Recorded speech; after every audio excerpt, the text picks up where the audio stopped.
My name is Silverlock, and today I'll be taking on a hardcore Nuzlocke of Pokemon Platinum using only Water-type Pokemon. The Water-type has consistently been considered one of the best types in the series, thanks in part to the versatility of their strengths and resistances, and the fact that they're basically everywhere. They're the most common type in the series, even more numerous than normal types, and any place you find water, you are guaranteed to find a Water-type Pokemon. In Pokemon Diamond, Pearl, and Platinum, there are a plethora of usable water types we can make use of. And since it's been a while since I've played Pokemon Platinum, I figured a Water-type only run would be a good way to ease back into one of the classics in the series. So in addition to the typical Nuzlocke rules, I can only catch one Water-type Pokemon per area of the game, I have to play on set mode, I won't be allowed to use healing items in battle, and there will be level caps in place based on the level of a boss trainer's ace. So with all of that out of the way, let's start the run. We start things off as we usually do by picking our starter, but this time I actually get to use one. Bismarck the Piplup starts the team off with a usable relaxed nature that should help with his survivability. Then after getting through the catching tutorial, I pick up Piers the Bidoof on Route 202. He can't join the team just yet, not until he gains the water typing when he evolves at level 15, which would be right after the level cap for the first gym. Thankfully, we can still find a couple more encounters to pad out the team. First I grab the Old Rod from the Fisherman in Jubilife City, and after we barely make it through our second fight against Barry on Route 203, I can then fish up a Magikarp who I name Moby, though like Piers, he's not going to be much use until he evolves at level 20. Fortunately, in the Oreburgh Gate we can find a Psyduck who I name Sidon. This gives me 2 usable options out of 4 going into our first gym battle against Rourke and his rock types, but seeing as this is a water type only run, we unsurprisingly end up only needing 1. Sidon alone can easily one-shot both Rourke's Geodude and Onix with a water gun each, then bring his Cranidos immediately down into the red. Rourke can try to use his potion, but another water gun is more than enough to give us our first, very easy and expected gym victory. With a new level cap, Bismarck can evolve into Prinplup and Piers into Bibarel, giving him the necessary water typing to officially join the team.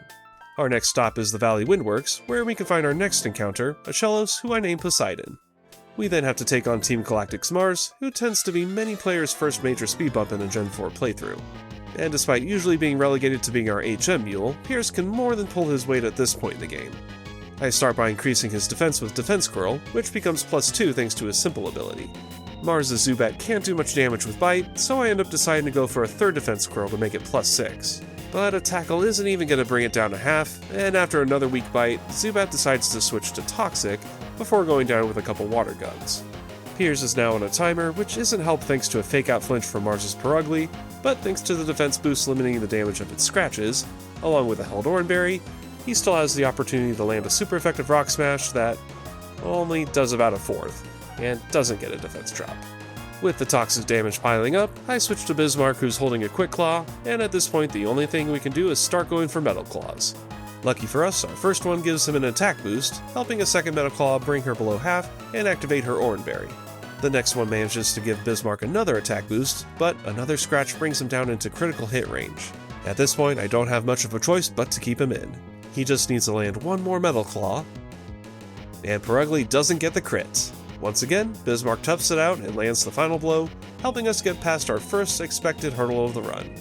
And with Team Galactic out of the way for now, we can move forward onto Route 205, where we end up catching a Buizel, who I named Nizzle. And she also happens to come with an awesome adamant nature. But now we're going to have to start looking at how we're getting past Gardenia and her grass types. The only way I can see us getting through is relying on Moby, who after evolving into Gyarados gains the flying type. This will at the very least make her team's grass attacks hit neutrally, but with Bite as his only attacking move at the level cap, there's no guarantee he could survive all 3 of her Pokemon on his own. Until I double check his move pool and realize that Gyarados learns Dragon Rage at level 23. Which means if I give him enough experience at the level cap, he'll level up after taking out Gardenia's Turtwig. Since Dragon Rage deals a flat 40 damage, that should hopefully be enough to 2-shot her remaining team members. But the key here is actually getting through Gardenia's Turtwig without taking too much damage. Not only that, this little turtle is bulky enough that the bite just barely doesn't do half.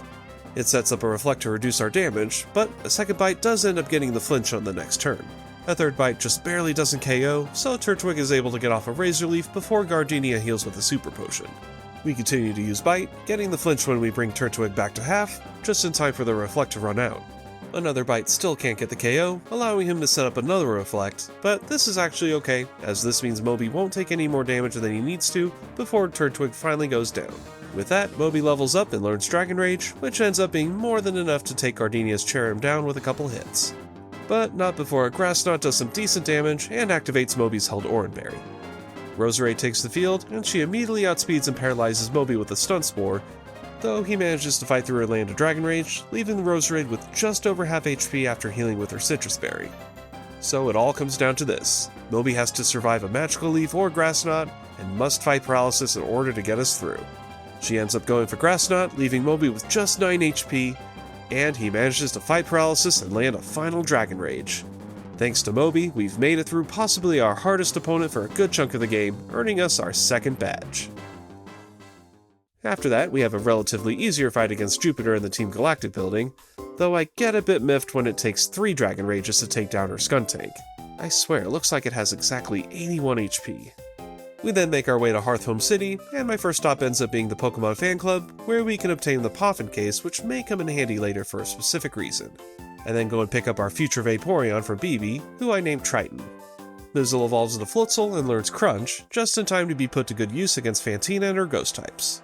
She immediately takes out her Duskull in a single hit, forcing Fantina to send out her ace Mismagius right away. Nizzle outspeeds and lands another Crunch to bring her into the red, then gets confused by a Confuse Ray.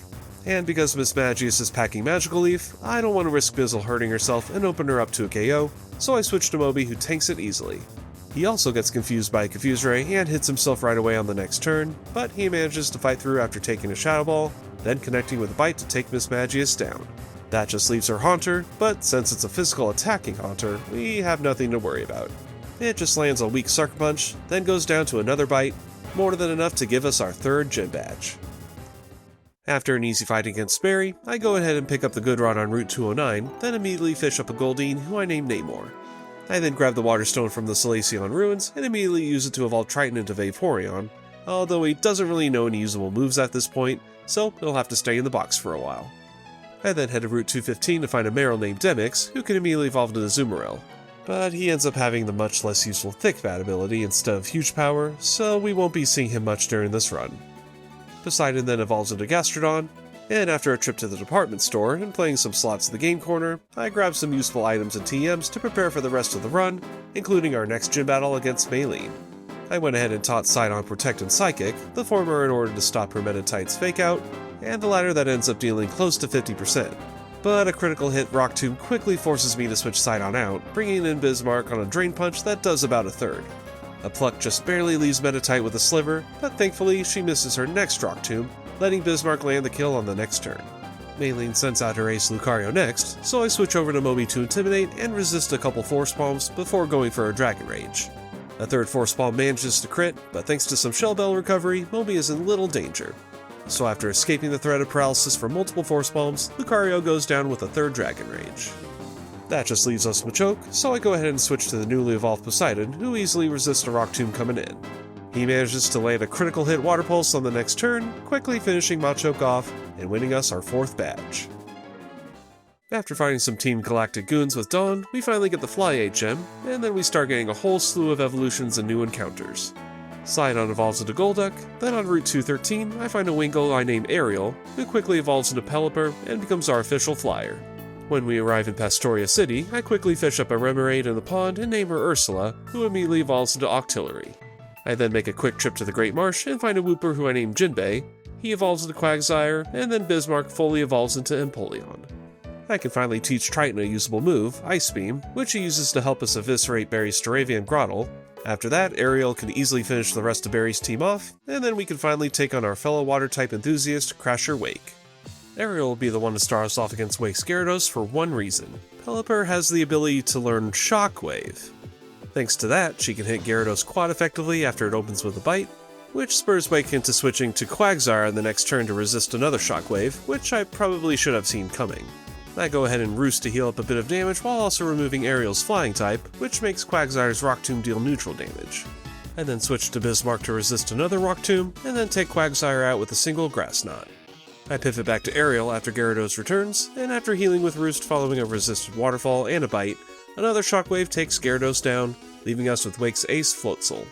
It goes for a Crunch, and another Shockwave does just over half, but a Citrus Berry heals enough that Ariel's next Shockwave won't be enough, especially after a second Crunch manages to get the defense drop. So I take the opportunity to switch back to Bismarck as Wake heals, and then after a couple resisted crunches, 2 grass nuts are all that's needed to take Floatzel down, winning us our 5th badge, and cementing myself as the true professional water-type specialist, while looking much less ridiculous. After that, our next stop is Celestic Town, where we can get some cool stuff. First, I can grab the choice specs from a random guy with a glasses fetish. Then after an easy win against Cyrus in the Celestic Ruins, we're finally given the Surf HM, giving my special attackers their best stab move. And with that, we can return to Pastoria City and surf across the pond where we can find the Mystic Water. Not as powerful as the choice specs, but still useful in boosting the power of my team's water-type moves when needed. I then return to Route 210 to fish up a Barboach who I name Lapis. Then on Route 219, we can find a Tentacruel who I name Leviathan, and next door on Route 220, I can fish up a Finneon who I name Mia. We then make our way to Candice City, where our next fight against our rival awaits us with a nearly fully evolved team, so I'm kinda forced to cover it in more detail. Staraptor opens the fight by doing some major damage with the takedown, but Triton can easily knock it out of the sky with a single Ice Beam. He could have possibly taken down Torterra too, but I deem it a bit risky keeping him at half HP, so I decide to switch to Moby. Thanks to Intimidate, a Razor Leaf doesn't do much, then an Ice Fang on the next turn just barely misses out on the KO right away, meaning a second Razor Leaf leaves Moby at half HP before Torterra goes down the following turn. Barry sends out Rapidash next, so I switch to Poseidon, who manages to dodge a takedown coming in. The next one connects, but it doesn't do much, as a single surf takes Rapidash down. I bring a Leviathan to resist a Brick Break from Heracross, but a surf on the next turn doesn't do much, while a Night Slash brings her below half. That clearly didn't work well, so I pivot back to Moby to Intimidate, meaning it's now somewhat safer to bring Mizzle in. A couple Aqua Jets later, and Heracross falls, leaving us with Barry's own Floatzel. I switch to Bismarck to resist a Swift, then after a couple pathetic Aqua Jets on his end, 2 Grass Nuts can easily take it down, and give us another win against our resident punching bag, rival. And we immediately have another good showing against Byron and his Steel types, although Poseidon starts off a bit rough. His Magneton lowers their special defense with a Metal Sound, while Poseidon ends up missing a Mud Bomb on the first turn. That means a Tri-Attack on the next turn manages to do some decent damage, before Poseidon can connect with his next Mud Bomb to get the one-shot. For Steelix, I switch to Triton as it sets up a Sandstorm, then a Surf on the following turn gets us another one-hit KO. His Bastiodon is just bulky enough to survive another Surf in the red, and it heals with a Citrus Berry, but it just goes for a useless Iron defense. That allows Triton to finish it off on the next turn, and earn us another easy gym badge. After a couple easy galactic admin fights, we can finally make our way to the snowy north, but before that, I make what some might call a bold decision. In one area in Mount Coronet, there's a lake where you can find the ever-elusive Feebass. What makes this a bold choice on my part is the fact that it only appears in 4 spots total, and the chance of encountering it in those spots is only 50%. And not only that, the tiles in which it can appear change each day. And with over 500 tiles comprising this subterranean lake, I have to ask myself if it's really worth the trouble. But I really want to use a Milotic if I can get the chance, so I go ahead and start fishing in a line starting at the bottom. And holy crap, how did anyone have the patience for this back then? Is it just because I'm an adult with limited time and a fully packed schedule? I managed to get through the first 2 rows fishing at least twice on each tile, but by then I'm already starting to lose my patience. By the time I start the 3rd row, I begin considering moving on, but something in the back of my brain tells me to stay the course. And wouldn't you know it, a few tiles in, and there she is. The not yet quite beautiful Azura joins the team. I can't believe I almost gave up on you. To have her evolve, I could go make some beauty-enhancing poffins on my own, but there's actually a much easier way. If you go to the Veilstone department store basement, there's a shop that actually sells pre-made poffins. About 6 to 7 dry poffins are just enough to increase Azura's beauty stat enough to allow her to evolve into Milotic. And with an awesome Calm Nature boosting her already amazing special defense, she immediately earns a spot on the team, just in time to take on Candice for our 7th gym badge. Her Sneasel goes down to a single quad-effective Brick Break from Mizzle, then Abomasnow comes out next and sets up the Hail. And I'm quickly reminded that weather in the 4th generation is permanent until it's manually changed, and my only Rain Dance user is Poseidon, who I left out of the lineup for this fight. Not only that, I switched to Leviathan, who can absolutely do nothing after a Woodhammer hits for over half. So to finagle my way out of this, I switch to Moby to Intimidate, and while another Woodhammer still hits hard, it does give me some room to pivot to Bismarck more safely. After another Woodhammer and some Hail Chip, Bismarck can finally get the one-shot with a super effective Flash Cannon. Piloswine comes in next and threatened with Earthquake, but Bismarck is fast enough to outspeed and net us another one-hit KO. but that leaves us with Candice's ace, Frostlass. Under the hail, its Snow Cloak ability increases its evasion, and along with Double Team, accurate blizzards, and no way to change the weather, this could quickly go south. I try to go for another Flash Cannon, but Bismarck misses it. And after a second Double Team and Hail Chip, Bismarck can no longer stay in. I switch to Azura for her official battle debut, and after a third Double Team, I'm starting to get nervous. Frostlass lands a Shadow Ball on the next turn, but it doesn't do too much damage thanks to Azura's great special defense, and I cheer when she manages to connect with a Surf, but it ends up doing just below half. A second Shadow Ball then brings Azura below half herself, but a Citrus Berry heals her back up, and she happens to land another Surf. That ends up getting a critical hit. Azura gets us a lucky break, and with that, we've won our 7th gym badge before things got too out of hand. With our latest badge in hand, it's now time to infiltrate the Team Galactic headquarters, and after witnessing a speech reminiscent of those given by certain fascist dictators we will not name, we then get to face said madman and one of his henchmen for a second time, which goes about as easily as the first time, so no issues here. We then have to make the trek up Mount Coronet to the Spear Pillar, where we end up facing off against both Mars and Jupiter in a double battle with Barry. Unfortunately for us, he starts off with a nearly worthless Munchlax, so I just go ahead and go for Surf on the first turn against both of their Bronzors, who just set up both a reflected light screen. This means the next Surf does less damage, but there's nothing else they can really do besides a couple of weak extrasensories. Munchlax goes for Stockpile, which actually helps it survive another extrasensory on the next turn, allowing it to swallow and heal a bit on the following turn as I switch to Mizzle. A Brick Break shatters their screens while taking out the first Bronzor, forcing Saturn to send out her ace Skuntank to replace it. A second Brick Break isn't enough to take out the other Bronzor, thanks to Munchlax being dead weight, who finally goes down to a Poison Jab. Barry sends out his Staraptor next, as we proceed to both go for priority moves to take out the second Bronzor and deal a bit of damage to Skuntank, who lands another Poison Jab that Mizzle barely survives thanks to Staraptor's previous Intimidate. But now with both of their aces on the field, this is the perfect opportunity to switch over to Moby to Intimidate as well. And after he takes next to nothing from Perugly's Shadow Claw, Staraptor proceeds to get the one-shot with a critical hit close combat. Nice.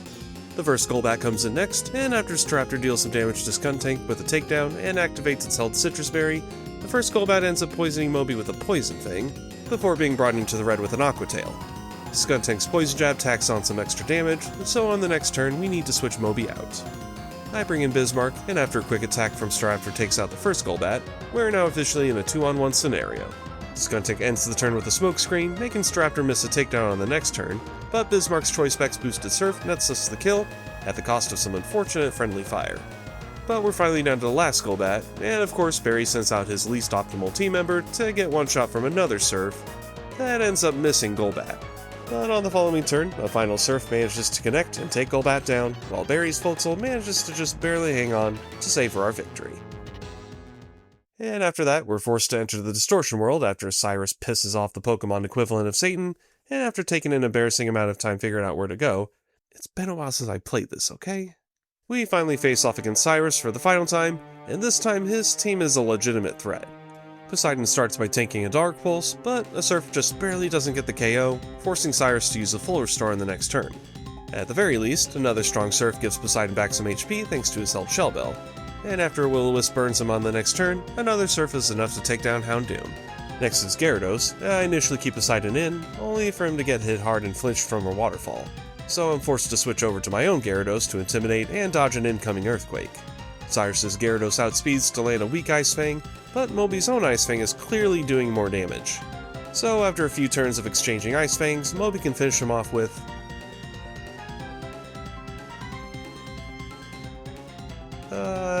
yeah, I should have seen that coming. Moby is spared a very avoidable death thanks to what has to be a low damage roll, before landing a strength to take his doppelganger down. That was a close one. The battle continues with Honchkrow coming out next, so I switch to Bismarck to resist a Psychic coming in, but thanks to missing a Blizzard, he has to take a couple neutral Heat Waves, before the next one connects and takes it down. Next up is Weavile, so I switch to Mizzle on a Fake Out, and after barely surviving a strong Night Slash, a single quad effective Brick Break gives us another one-hit KO. That just leaves us Cyrus's Crobat. I switch to Azura on a Cross Poison, then after getting poisoned by Toxic on the next turn, an Ice Beam brings it down to about a fourth. Then she gets confused by a Confuse Ray and ends up hitting herself in confusion. But thanks to the poison activating her Marvel skill ability, it boosts her defense, and a second Cross Poison ends up doing reduced damage. So after she snaps out of confusion on the following turn, Azura is able to safely land a final Ice Beam to take Crobat down and grant us our final victory over Cyrus. With that nonsense finally resolved, we can move on to Sunyshore City to take on the final gym battle against Volkner and his electric types. This fight certainly looks like a tall order for my water types, but if you've been paying attention, you'll know that we have nothing to fear thanks to having not one, but two water ground types on hand.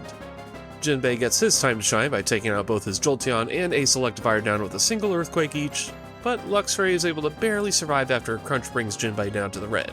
Another Earthquake brings Luxray back down to a sliver after getting healed with a full restore, but now's the time to pull Jinbei out. I send out Moby to Intimidate, taking advantage of Luxray committing to using Crunch. Then I pivot to my more battle-seasoned ground type as Luxray then switches to Thunder Fang, which gets negated. The previous attack drop ends up helping lower the damage of another Crunch, before Poseidon finally takes it out with a Body Slam, leaving us with just Raichu to deal with. It ends up missing its first Focus Blast, then a Mud Bomb brings it down to under a fourth. At this point, Poseidon just needs to survive one more turn, which he easily does even after a crit. With one final Surf, Raichu goes down, winning us our 8th and final Gym Badge. After grabbing the Waterfall HM from Jasmine and missing out on catching a Mantike thanks to a lucky crit by Triton, we can finally make our way through Victory Road and arrive at the Pokemon League. Thanks to the final level cap of 59, based on the level of the final Elite Four's Ace, we can simply steamroll through our final battle against Barry, and just like that, we're finally up against our final, most difficult challenge of the run. I decide to stick with the team that not only has brought us this far without any deaths, but also on paper looks to be the best possible setup to take on the Elite Four and Champion. So let's see if we can make it through and finish this run on top. First up is Aaron and his bug types, and while we don't have much in the way of coverage against some of his more dangerous team members, the massive level difference at the start of the gauntlet should be enough to get us through without much issue. Mizzle starts off by outspeeding his Yanmega to land a waterfall that brings it below half, and even after a double team and its speed boost, Mizzle can still outspeed on the next turn and connect with a second waterfall to take it out. Nice! Next up is Heracross, so I switch to Moby to Intimidate and resist a close combat, then thanks to the defense drops, an Aqua Tail is more than enough to get the easy kill. Vespiquen goes down to a single quad effective Stone Edge on the next turn, and then we're up against Aaron's ace Drapion. A Cross Poison leaves Moby just above half health, then another Aqua Tail does enough damage to activate its health Citrus Berry, to leave it with just enough health that Moby won't be able to stay in to finish it. So I switch to Bismarck to resist a next Scissor coming in, then proceed to take it out with a Choice Specs boosted Surf on the next turn. Another boosted Surf just barely doesn't take out Scizor, but after Aaron uses his full restore, the next Surf ends up landing a critical hit, ending the battle decisively and earning us our first Elite Four victory. The next fight against Bertha and her ground types should be a walk in the park, if not for the fact that a couple of her Pokemon have an electric type move, so we have to be careful. Her Whiscash and Abaddon fall easily to a single Grass Knot for Bismarck, then Gliscor comes out next to threaten with a Thunder Fang. But it also knows Earthquake, and will most certainly go for it against Bismarck, so for one turn I can safely switch to Moby to Intimidate, then pivot to Poseidon on the Thunder Fang. Then after surviving a blunted Earthquake, a single Surf can take Gliscor down. Golem comes in next, and since Poseidon is even slower than that, I switch to Azura on an Earthquake. She stays above half health, then proceeds to finish the fight with a quad effective Surf against both Golem and her ace Rhyperior. That's win number 2. In contrast to Bertha, Flint and his team are a total joke. No one on his team can outspeed Mizzle, and while she's holding a Mystic Water, the boost and power to Waterfall is more than enough to completely sweep his physically frail fire types. Keep wearing that clown wig, dude. Last up is Lucian and his psychic types. Mizzle starts us off strong again by taking out his Mr. Mime with a crunch before he can set up any screens. Alakazam quickly goes down as well, and just like that, we're facing Lucian's Ace Gallade. A neutral hitting move won't cut it, so I switch to Moby to Intimidate as usual, causing its Leaf Blade to hit for about a fourth. I then pivot to Poseidon to resist the incoming Stone Edge, then go right back to Moby to Intimidate again. I then bring in Bismarck, and although Gallade can hit super effectively and heal with Drain Punch, his attack is now sufficiently lowered enough for Bismarck to easily survive and take Gallade down after a few serves. Next up is Bronzong, so I switch to Moby in again to avoid an Earthquake, then land an Aqua Tail that just barely doesn't do half, before a Psychic brings him down to a fourth. I switch to Triton, who can take another Psychic easily, but then I momentarily forget that Steel types resist Ghost type attacks in Gen 4, so a Shadow Ball isn't enough to get the kill. Because of that, Lucian uses his full restore, but I'm overjoyed to find out that a Surf actually does over half. So 2 Surfs later, and we're left with our fellow evolution, Espeon. The Psychic brings Triton down into the red, activating his Citrus Berry, but to avoid a random crit, I play it safe and switch to Azura, who can easily tank 2 more Psychics before a final Surf takes it down, winning us our 4th and final Elite Four victory. We're finally down to the last fight of the run against Cynthia, and with no deaths up to this point, I'm feeling fairly confident. But amongst all the champions of the series, Cynthia is usually considered one of the most difficult, thanks to having a varied and powerful team, as well as them all being EV trained. So now's the time to see if my team has what it takes to finish the run strong. Titan opens the fight against her Spiritomb with a Surf that looks like it does exactly half.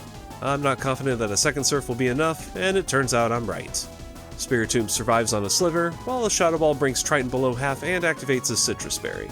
Cynthia uses her first full restore, as another Surf once again brings it below half.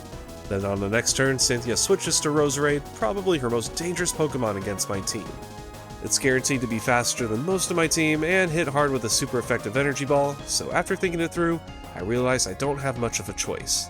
I keep Triton in, hoping he survives to get off an Ice Beam, but it doesn't happen. Instead, he ends up as our first casualty of the run. His sacrifice does let Mizzle come in safely, and thanks to being the only team member that can outspeed Roserade, she can land a super effective Ice Fang to get our immediate revenge. Togekiss is next, but this time a super effective Ice Fang can't even bring it below half.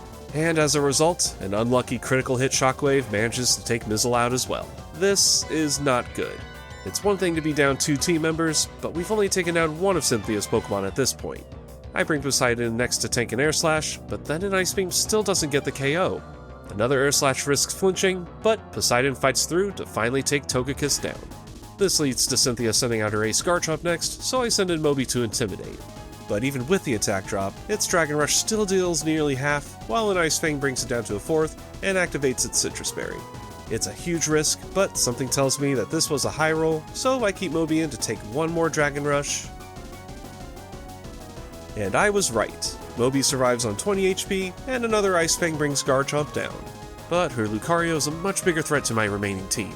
So I make one last painful sacrifice and keep Moby in to take an extreme speed, giving us our 3rd death in this fight alone. But thanks to his sacrifice, we're right on the cusp of winning this fight. I bring in Azura and go for one of my favorite unconventional strategies, Attract. Thanks to her feminine wiles, Lucario now has a 50% chance each turn of not being able to do anything, starting with his first turn. I then have Azura recover, then after Lucario is immobilized a second time, we start going for Surfs. It's not enough for a 2-shot, meaning Cynthia is able to use another full restore, but what's cool for us is that it doesn't cure the infatuation. Along with Shell Bell recovery, Azura can stay healthy when Lucario fights through, so with a few Surfs later, Lucario goes down. Spiritomb comes back out, but since another Surf just barely doesn't KO, Cynthia can use another full restore. But better here than later on, since Spiritomb can't do much to Azura. A few more Surfs, and Spiritomb goes down as well. With that, we're finally down to Cynthia's final Pokemon, and we have a mirror match on our hands. I first have Azura recover, and it's made plain as day what Cynthia's strategy is going to be. Mirror Coat. This means at this point, this battle is ours to lose. I keep Azura in to finish off her Surf PP thanks to Spiritomb's pressure, then switch to using Ice Beam. The resisted damage means even having it reflected back won't put her in danger, as we can just recover it off. And eventually, an Ice Beam finally gets the freeze. I switch to Bismarck, our starter, to land a Coup de Grace Grass Knot, and with that, my Lodic goes down. Cynthia's defeated, and I have just beaten a hardcore Nuzlocke of Pokemon Platinum using only Water-type Pokemon. As usual, I can't seem to get over the hump of earning myself a Deathless run, but that's just a personal goal of mine, no big deal. Overall, I had a lot of fun re-experiencing the Sinnoh region, and it's definitely given me some ideas for possible future runs of Platinum when that time comes. For my MVP of this run, the choice obviously goes to Moby the Gyarados for multiple reasons. This secondary flying type eliminating his weakness to grass types was probably the only reason the run was even possible in the first place. Gardenia would have been nearly impossible to beat without him. He has an awesome attack stat and some powerful physical moves, and Intimidate ended up softening the enemy's blows to not only help him defensively, but the entire team, giving credence to the belief that having a Gyarados on your team in a Nuzlocke almost makes it too easy in some ways. So if you enjoy watching me play with too much water, or just this run in general, please don't hesitate to like, comment, and subscribe to the channel. Thanks for watching, and I'll see you in the next video.